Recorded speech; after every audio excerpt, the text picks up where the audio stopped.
My name is Brendan McAtee. I'm a Node Research Manager for Natural Hazards Research Australia. I look after Western Australia and South Australia. And one of the projects that I'm working on with New South Wales Rural Fire Service is this project that we're talking about this morning. So the purpose of this briefing this morning is to go through, talk a bit about the project. So if you're interested in applying for the expression of interest, you'll have a bit more background, and this is an opportunity to ask some questions as well. So first, in my role as Natural Hazards Research Australia, I'd just like to pay respects to elders past and present from various First Nations people around the country. So I'm over in Western Australia. I'm based just south of Perth, so I'm on Whadjuk Noongar country, and pay respects to those First Nations folks around the country and anyone from First Nations who might be listening on today. This is a bit about what we'll cover today and the role of these kind of briefings. As I mentioned, it's really about providing some further information on the project and giving you a space to think about it, find a little bit more context, and ask any questions that might help you with the expression of interest. Talk a little bit myself. So I'm the Node Research Manager in Western Australia and South Australia for Natural Hazards Research Australia. We'll go through the project background and objectives, talk about the outputs, what we really want to get out of this project, and that's why this is really good that you've joined this session today. Governance and reporting. So how do we run our projects? Some of you might have been involved with them before, but that just sets out how we go through the process that we're going through at the moment. And this is meant to the EOI process. And question time. If you've got any questions, now's a good time to ask. And we'll get to those at the moment. So that's myself there. David Field, I think, has just joined. So he's the Manager of Predictive Services out of New South Wales Rural Fire Service. He's really key to this project and understands why this project is really important for firefighters on the ground. So he'll talk a little bit about that as we go through this project today. One of my colleagues, Kyle Smith, is in research services. He's supporting this project. He'll be, as we go forward, he'll be doing that. We have one of my other colleagues, Lara Wedding, is also behind the scenes today. So a little bit first about Natural Hazards Research Australia. So some of you might have worked through there before and know what the kind of things we do. But so the centre itself was created on 1st of July 2021. So you can see we've got a 10-year program initially, which works over that funding from the federal government plus partner contributions. And core objectives of the centre: protect human life and minimise harm and suffering, contribute to developing, supporting well-prepared and resilient communities, and invest in research that translates into action. And that's that last point there, that's the real operational piece. So we work with a group of partner organisations around the country, of which New South Wales RFS is one. We work with them to understand those challenges and knowledge gaps that they might have in the natural hazard space. And then we build a research portfolio through a very user-focused approach. We have 2 investment rounds a year where those participant organisations articulate those research challenges, and then we develop a funding round out of that. This was from our round 9, this one, and round 10 is just closed. And so we develop a very user-focused research portfolio. So a little bit about this project there, and you can see it in the background there. But this is really about the fire dynamical behaviour. And the interesting part about this is, we do around the country a lot of bushfire mapping, and there are various simulators for looking at bushfire spread and other parameters. So they work certainly in a mapping sense across the landscape. Where this project is really interesting is it brings a third dimension to that. So how do those fires actually start to interact with the atmosphere, and what does that mean for fire simulation in one respect, but the fire simulation as a tool for firefighters and others on the ground to actually use and understand fires, where they're going to go and make those decisions around those fires. So you can see there, that's really encaptured in that project background. So we're really looking at that layer of air above the surface, the atmospheric boundary layer, how that mixes and interacts with the fire plume, and enabling the above surface wind temperature to influence fire behaviour. So we're interested in that complex interaction between on the ground and in the atmosphere. How do we understand that, and how do we bring that into the learnings and the trainings for people dealing with fires and making those kind of decisions? So that's really my version of what this project is about. We'll throw over to David Field shortly, and he can go through that in a bit more detail to really set that context, because we really want people to understand the context so that we ask the right research questions and get to the right outputs. So in a short description there's a clear requirement expressed by national and international fire and land management agencies and documented in the New South Wales National Coronial Inquiry for a tool or process that can be applied to predict how a fire plume will interact with the atmospheric boundary layer. So there's the real challenge question for this piece of work. Very central to the work that I mentioned New South Wales RFS are doing. We've got David Field, I'll pass to him in a moment, that can talk to you about really the context of what that kind of means. And you'll get a then feel for what we're really trying to get out of this project. So David, I'll throw over to you to talk through these pieces here, and let me know when you want to me to change the slide for you. No worries. Thanks very much, Brendan. So look, I suppose this is a fairly complex topic, and I thought one of the best ways to probably, I guess, explain it to you and maybe explain some of the reasons why this is important is to just work through a bit of a recent example. So it's fair to say that we understand that there was a number of fires from Black Summer that also exhibited this kind of behaviour, where they were able to kind of potentially erode the nocturnal inversion conditions and recruit the weather conditions aloft and make kind of large unexpected nocturnal runs.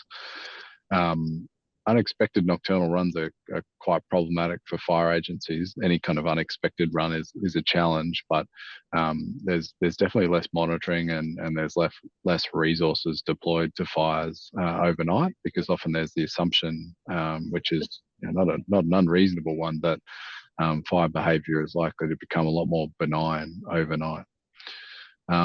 This is a reasonably well constrained example that I wanted to show you, and it occurred out in a part of New South Wales called broadly called the Pilliga, but it's an area that's near, you can see on this map, the Newell Highway, which runs between Coonabarabran and Narrabri in New South Wales.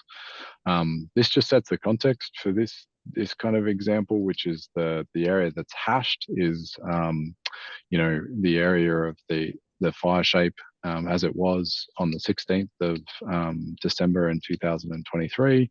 And then that fire made a run that you can see that's outlined in red there during the day on the 17th.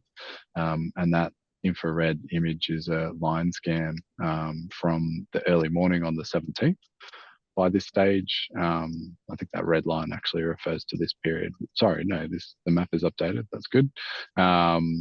And so this is the evening of the 17th here that you can see depicted as a line scan in the red. And so you can see from this map that the fire is now spreading reasonably aggressively to the north. And it's doing that at a period after about, I think, 1900. And this line scan's taken at 1:30 in the morning on the 18th.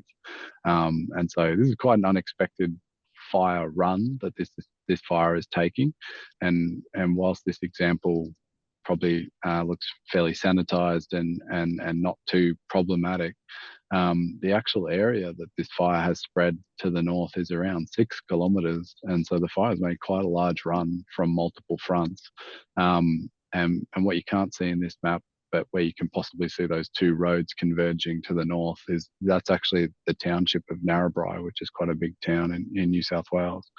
And so what's happened in this situation is that the fire has made this really significant run overnight in a nocturnal period. It's just been detected, virtually through our kind of routine monitoring of the fire's location and the routine scheduling of our infrared imagery, and basically that's been error trapped, and then at that point that's caused things like an emergency warning to people that live nearby and things like that. And and luckily in this example there wasn't too much negative consequence associated with this, other than this kind of surprise that the fire had exhibited this behavior. But if we were a little bit less lucky than we were on this night, you can see how there could have been some really negative impacts associated with this fire making this kind of nocturnal run to the north.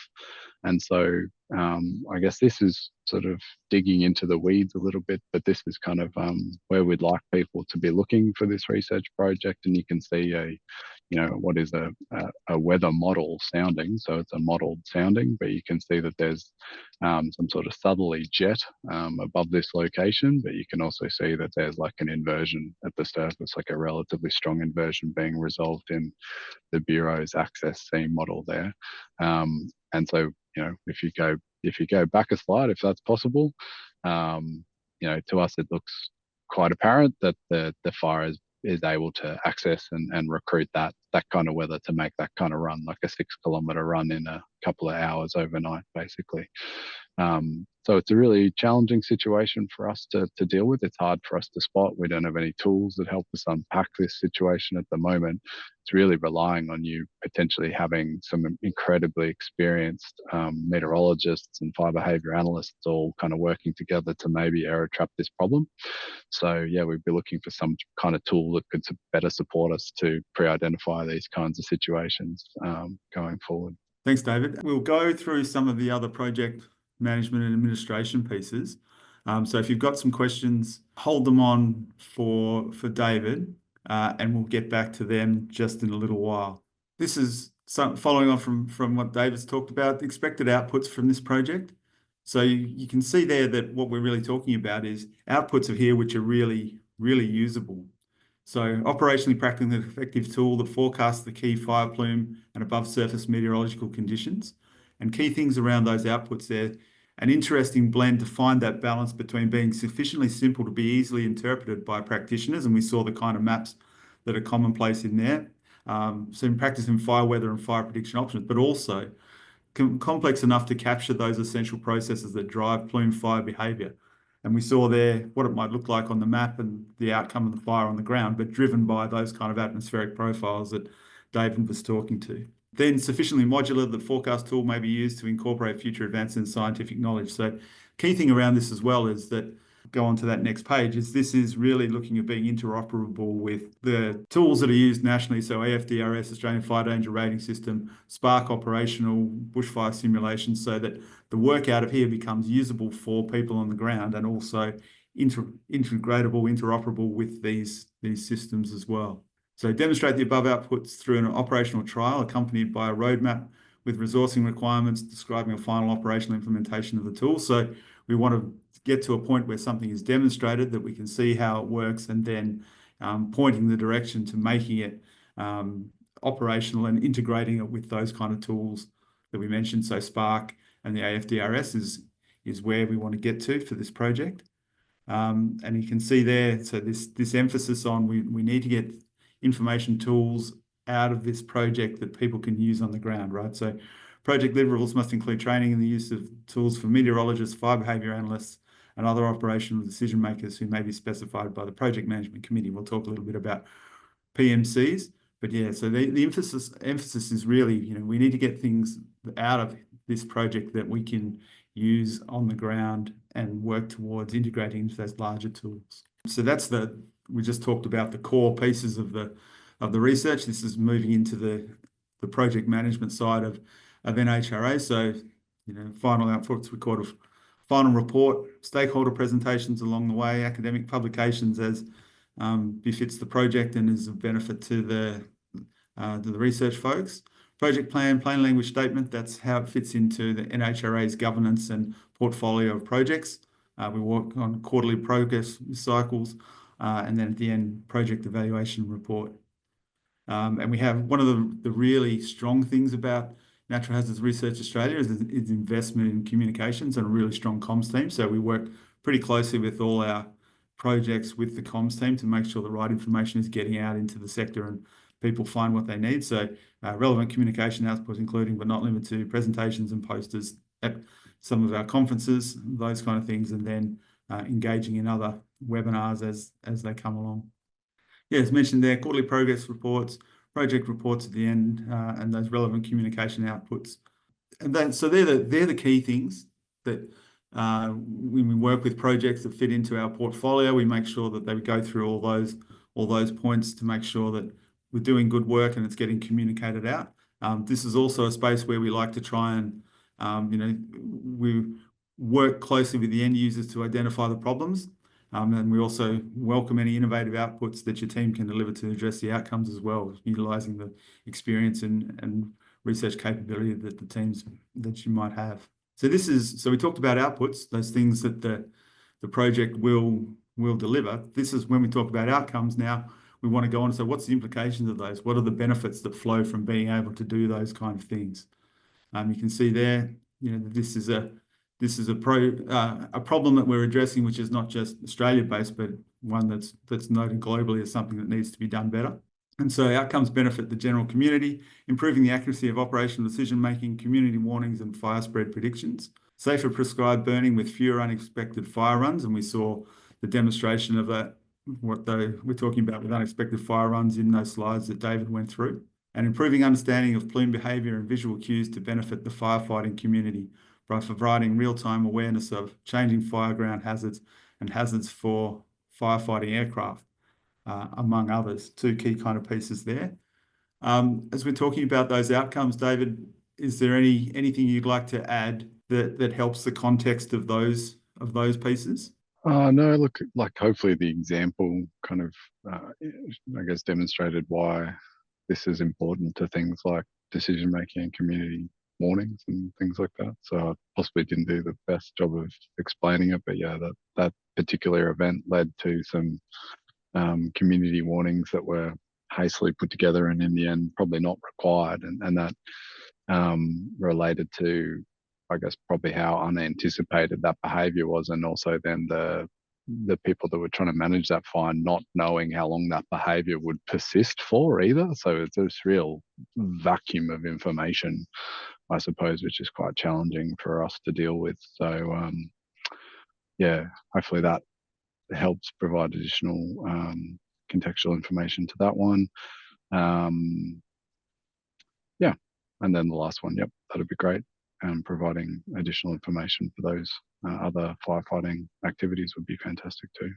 Yeah, no, I think all of this makes sense, and really we're trying to work in that operational space and bring better information into that space where people are making decisions on the ground, and both firewires and then communications around those kind of things.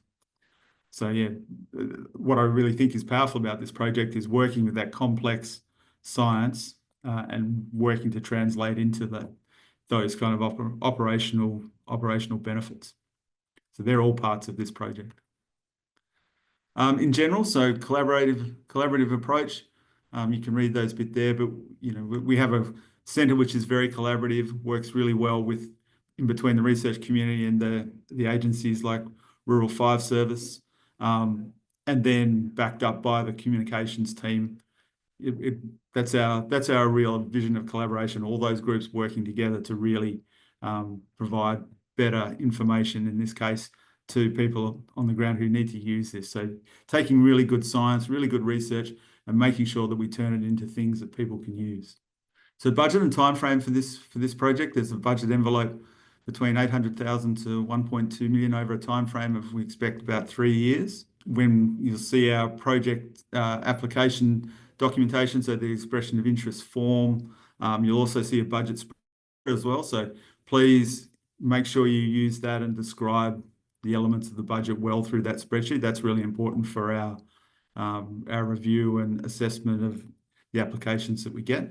If we think about the governance and reporting side, so we contract with one lead agency, and that can be a university, it can be a consultancy, but the contract is with one party, and that party can organise its subcontracts if it needs to. Contract is with Natural Hazards Research Australia. We run a project management committee on each project, and that's a small group. Will contain the project proponents, key researcher, perhaps a couple of other stakeholders from Natural Hazards Research Australia's participant group, who have stakes in this project as well. So that's a small group that really sits together and guides that research. Make sure we're doing the right things, make sure we're keeping on time, and make sure we have that connection between research and stakeholders. Depending on the project, if it's big enough and we want to make sure we reach out to the larger parts of the community, we sometimes run a steering committee as well, which might bring some other people together and work in tandem with the project management committee to give further input to the project. Regular meetings. So we mentioned our base timeline is quarterly reporting and quarterly project management committee meetings around that, although we bring people together as needed to make sure we're driving that collaboration, which is getting us where we want to be. In reporting, project plan. So we work through a project plan to start off and get that signed off through the project management committee. So we're all sure about the work that we're going to get done. It's driven by milestones, as I mentioned, quarterly reports, ending up with a project evaluation report and stakeholder presentations as we go. In terms of reporting, we run a project management system within NHRA called Turnkey, and so they all our quarterly reporting and those things can go through that system there. We work with the research folks to make sure that they're okay with that system and that works pretty well. And so they're the key parts about the EOI. So the process you will have seen at the moment, that Fire Plumes project is up on our website. You've probably got those details there. Key information around this is open till the 13th of October 2025. I'm looking for applications by 5 p.m. Australian Eastern Standard Time on Monday the 13th of October. If you have any questions after this, please go through that research at naturalhazards.com.au. So that's my colleagues, Lara, Kyle, those folks you'll get to talk to, and they can pass any questions on to us, whether technical or administrative. This is a bit about, so making the submission, you'll find all these guidelines on our website and in the documentation itself. So key pieces about this is being really clear on the work that you need to do and why it's important to achieving those objectives. That's always pretty strong when we're important to assessing these projects. And all this guidance is provided in the information that you can get from the website. So for this project, these are the key criteria that we look at when we're assessing those projects. And you can see this is evenly spread across those criteria at the moment. So research capability, what's the capability of the team we're bringing together with the skills and experience to solve the project and deliver what the outputs we're looking at. Key piece around the approach, how do you propose to do it so that it's clear that there's a strong methodology and a way of working that's going to deliver the outputs. Describing what those outcomes and outputs are. So we talked a little bit about those already. So outputs, the actual deliverables from the project, outcomes, what are the implications of those? How does that help solve the problem? And what can we do now after we've delivered those outputs? So I think that's an important piece that I've seen in a lot of the expressions of interest that come in, understanding outputs, how they meet what's required by the project, but then what are the outcomes from that? What do they mean? Why are they significant? How do they help us to solve the problem? They're really important things to think about. Industry engagement, strong track record of industry engagement with the ability to support, influence Australian disaster management at a national, state, territory level.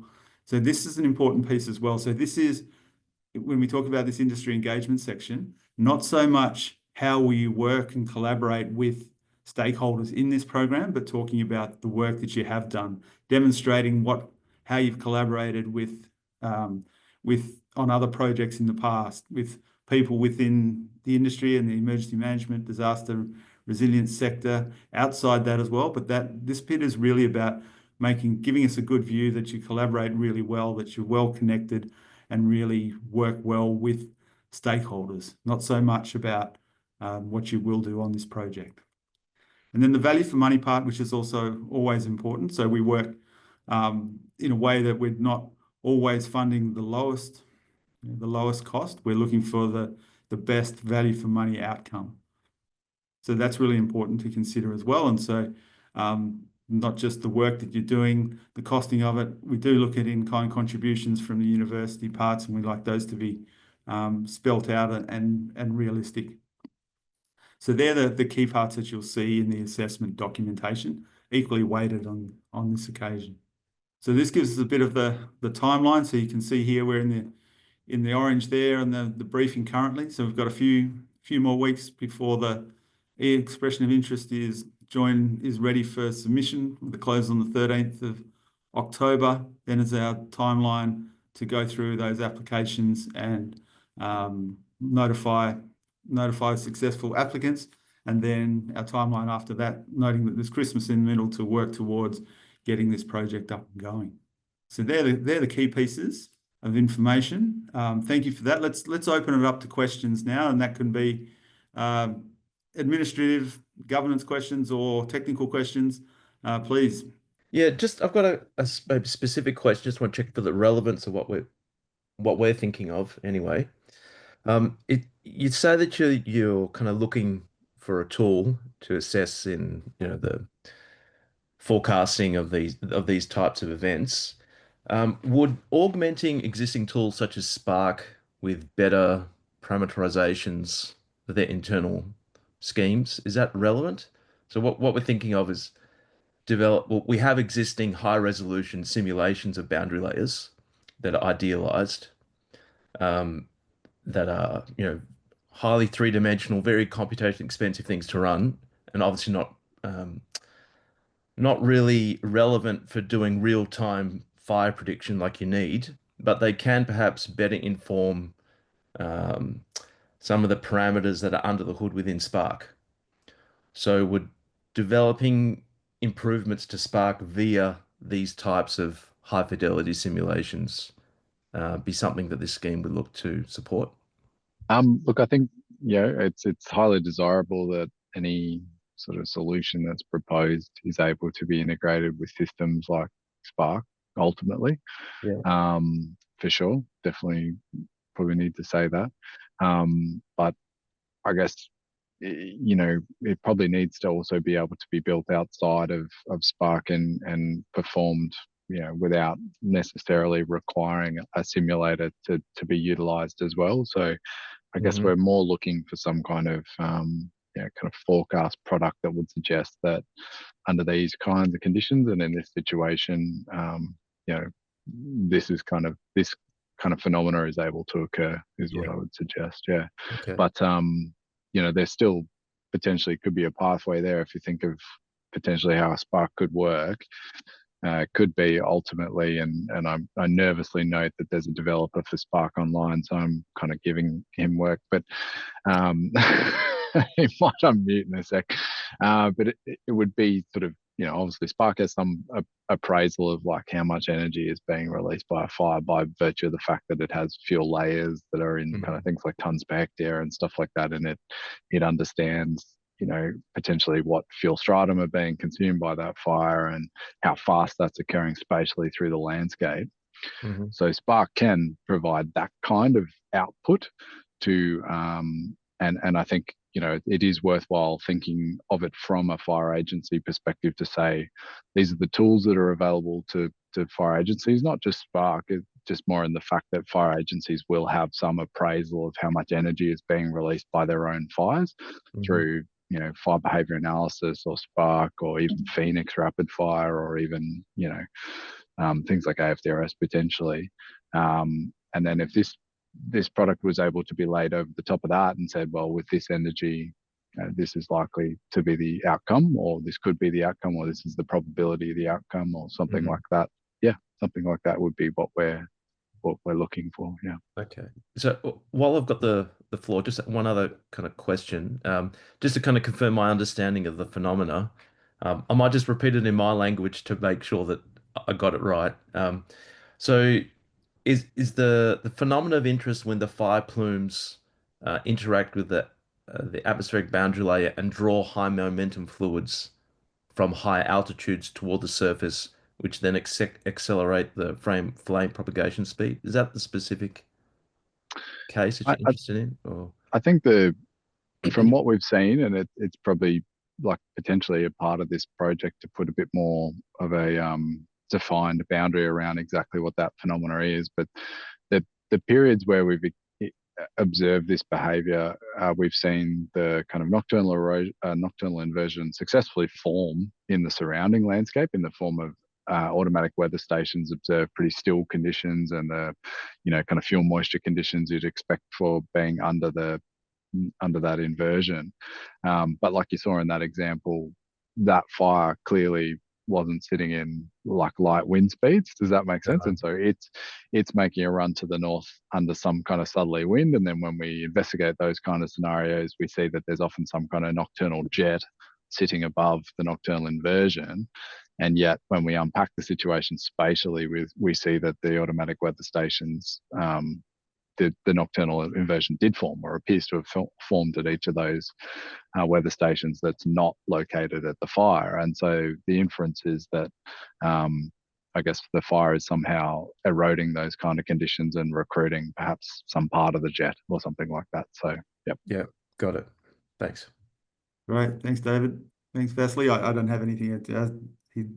David's the technical expert, so I think you've got a good summary of that there. Excellent. Do we have any other questions? I'll just ask a quick question. So the due date for the final proposal, if our EOA is successful, is 28th of February. Is there a period when we need to start by?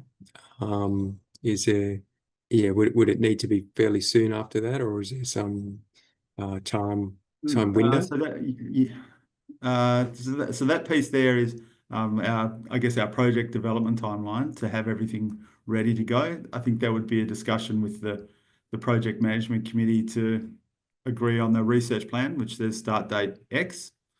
So that's probably up for discussion, being mindful that we want to produce results that David and colleagues can use as soon as we can get started, I guess. Or clarifications, either technical or administrative? Just from a staffing point of view for the project proposal, is it research fellows only, or can it be PhDs or both? It's preferable from the NHRA perspective working with, RAs rather than folks who are in the PhD phase. And the reason for that is is with our agreement with the Commonwealth, the centre holds the IP and then makes it easy for people to use. But that can be in conflict with the moral rights of folks working on their PhDs. So we can work through that and have on several occasions, but it's just something to be mindful of that kind of difference between in the IP space. Does that help, Brian? Yeah. Just I wasn't sure. Just while I'm on it, a more technical question: the weather data that you're looking at that post fire, I assume. Is there an ability on your end to say, I'm just thinking for how we're going to approach it, you could see the fire split off at a certain speed of rate, you mentioned at 6 kilometers. Are you live tracking that you could say, be able to infer that this conditions has occurred, So you can use a computer model to model these phenomena, but the question is, do you have the sensor data that you can then complement in a live situation, if that makes sense, such as that you understand that these calm conditions, you mentioned the light speed, is now not present? I think it is probably fair to say that this is a bit challenging from the perspective of data availability. There probably aren't a huge amount of historical examples that we have that are well constrained, if that makes sense. In a perverse way, we are a little bit lucky from Black Summer, where there was several significant situations that have some level of data available about them. And so those fires are things like the Duns Road fires, the Badger Road Countergany fire in New South Wales, and the Green Valley Talmalmo fire in New South Wales that then became a different fire in Victoria. There potentially are other examples out there that we're not necessarily aware of, and there might be some other examples from other states and territories other than New South Wales as well. In terms of the data that's available, the scanning or the objective aerial imagery data is relatively sporadic anyway, but there may be some reasonably good temporal resolution data from satellites like kind of Himawari, although the spatial resolution of that is pretty bad. But then there may also be insights that can be derived from radar data archives as well. where the volumetric output of the fire is a good indication of what's going on the ground. And, you know, if it's three-dimensional, you can potentially see that fire's plume is pushing above some kind of nocturnal inversion and things like that, and the volume that's being emitted from it is far greater than you would expect for a benign overnight period. So those would possibly be some of my ideas for how to unpack that. But yeah, I think it is fair to say that it's not a data-rich environment.